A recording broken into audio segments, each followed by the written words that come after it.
So here it is, fresh off the ferry from France, a pre-production Citroen e-C4. Now, as Citroen's first mass-produced electric offensive, we're keen to get behind the wheel for this early look. So let's find out what it's all about. The all-new Citroen C4 has a really striking design as this quasi-SUV blurs the lines between hatchback and high-riding family car. Now, the good news for fans of the C4 is that the e-C4 mimics that design almost exactly. It's actually quite tricky to tell the difference. All variants incorporate the new C4's family face with that distinctive X motif for a purposeful down-the-road look.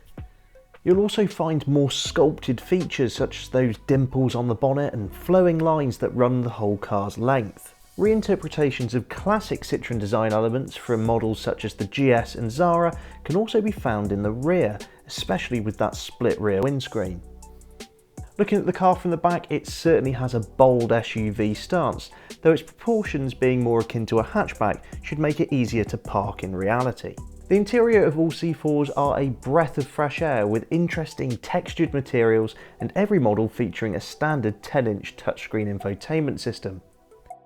The spacious cabin comes in 3 trim levels, with this car being a mid-level shy model with a few optional extras.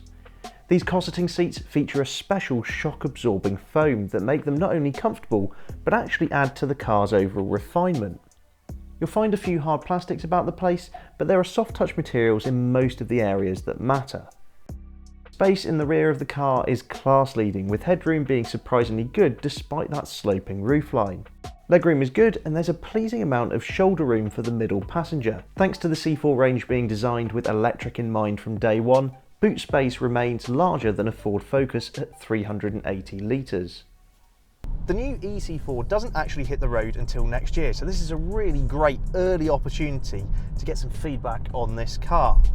So it's powered by an electric motor that drives the front wheels. It's got 134 brake horsepower and 260 Newton meters of torque, and that actually makes it pretty sprightly. It's got that signature electric car instantaneous torque delivery, which means out of junctions and things, it'll have most cars off the line. However, Citroen have been sensible and calibrated the car for everyday use. So unlike a Tesla Model 3 that can burn through its battery and rinse off supercars, this car has a 0 to 62 time of 9.7 seconds in the pursuit of this 217-mile range, which is pretty respectable by all accounts. After just getting out of a petrol variant of the all-new C4, the car, generally speaking, is very refined. But of course, being electric, you remove the noise of the drivetrain. You can have a whispered conversation in here, and it has that lovely zen-like feel as you battle your way through urban traffic. Now, I'm just leaving the busy and quite congested city of Coventry, and that's where an electric car really comes into its own. In the stop-start traffic, there's no idling engine, there's no burning of fossil fuels, there's no emissions out of the tailpipe. That aforementioned sort of relaxing, tranquil environment just soothes you as you patiently wait to set off again. And once you get out and onto more open roads, this e-C4 can hold its own as well. This isn't a city car. This isn't like those early electric vehicles where, you know, they were only really suitable for speeds below 30 miles per hour. This can cruise. This car is perfectly capable of keeping up with modern traffic.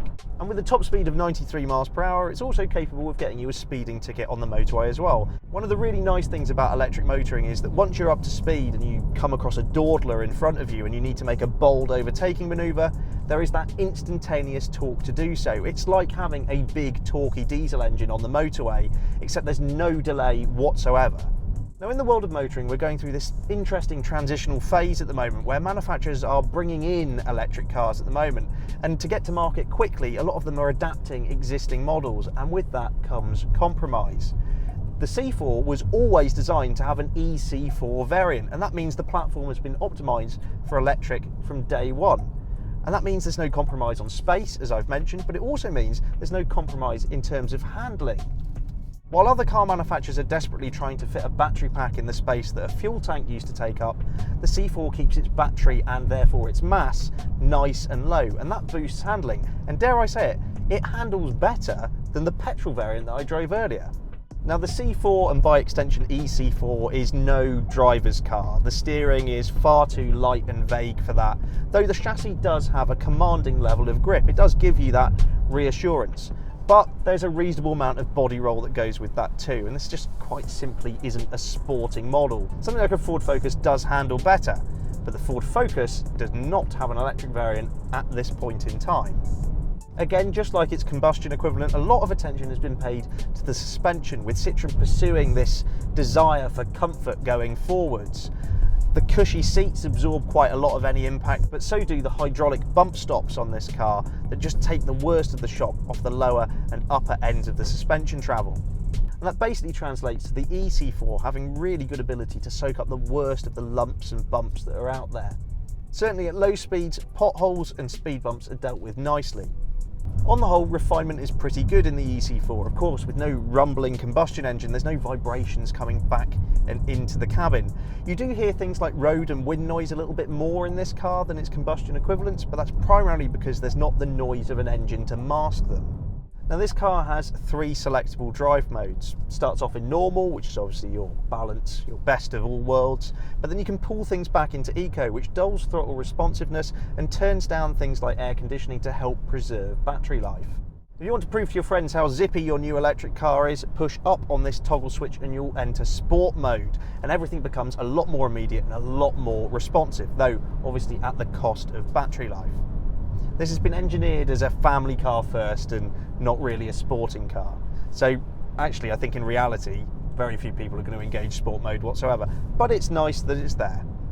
Okay, let's talk charging, because this car may represent people's first step into the world of electric motoring. It's a practical family car with enough range to replace your average hatchback. The e-C4 features a 50 kilowatt hour battery, and that's good enough to get you 217 miles down the road in ideal conditions. It can be charged via an 11 kilowatt charger. That takes around about 5 hours. However, if you can find a 100 kilowatt fast charger, you can get from 0 to 80% charge in just 30 minutes. Another nice feature is the smartphone integration, which allows you to schedule charging on your driveway for off-peak times. If you are making the jump from petrol or diesel to electric, one thing I would say is you need to change your mindset a little bit.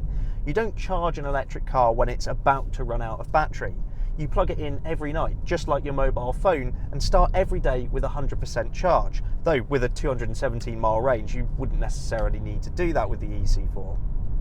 I think one of the biggest compliments I can pay the e-C4 is that by and large it drives a lot like its combustion equivalents, in that you can just get in and use it. And I can see from a family perspective, the novelty that it's electric would wear off quite quickly. It would just become the practical family tool that the regular C4 is. And that's a very good thing. I really like Citroen's attitude to the whole electric car thing as well, because it's not just like, this is our bespoke EV model. It's a drivetrain option, just like petrol or diesel is. And I think that's where electric belongs at the moment. I don't think the country's ready for a full switch, but it's nice that that's available in the brochure for customers should they want it. And there's a lot of merits to the e-C4, I have to say. And in fact, short of going on a seriously long-haul trip, I don't think you're really at any deficit for going electric in this car. And there are plenty of benefits to be had too, as well as the lower emissions. You pay lower tax, lower benefit in kind if it's a company car, and there's less maintenance because there's less moving parts of an electric car as well. The e-C4 feels fantastically normal to drive, and that's a great place for an electric car to be. No longer is it this alien thing that, ooh, that's electric. It's becoming the norm, and this feels like something that could fit right into people's everyday lives.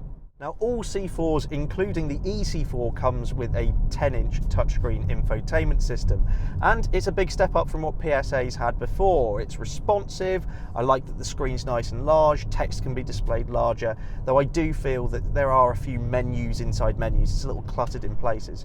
What isn't cluttered is that Citroen have placed physical air conditioning controls around here, which I adore, because there's nothing worse than driving along and faffing around and desperately trying to get the air conditioning off through a touchscreen. Now, once upon a time, electric car design had to be overly daring to announce its presence as an EV. That's not so much the case these days, and whilst the design of this car is striking, with 31 different colour and trim combinations, it means that you can make this car quite subtle if you want it to be.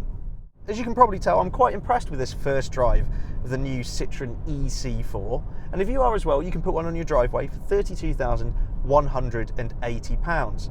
And if you're new to the world of electric motoring, make sure you check out YesAuto.co.uk, where we've got jargon busters and explainers that will help you make that transition into the world of high voltage motoring. Head to YesAuto.com for the latest car news and reviews, and don't forget to check us out on social media. We're in all the usual places such as Facebook, Twitter and Instagram. Simply search for YesAuto.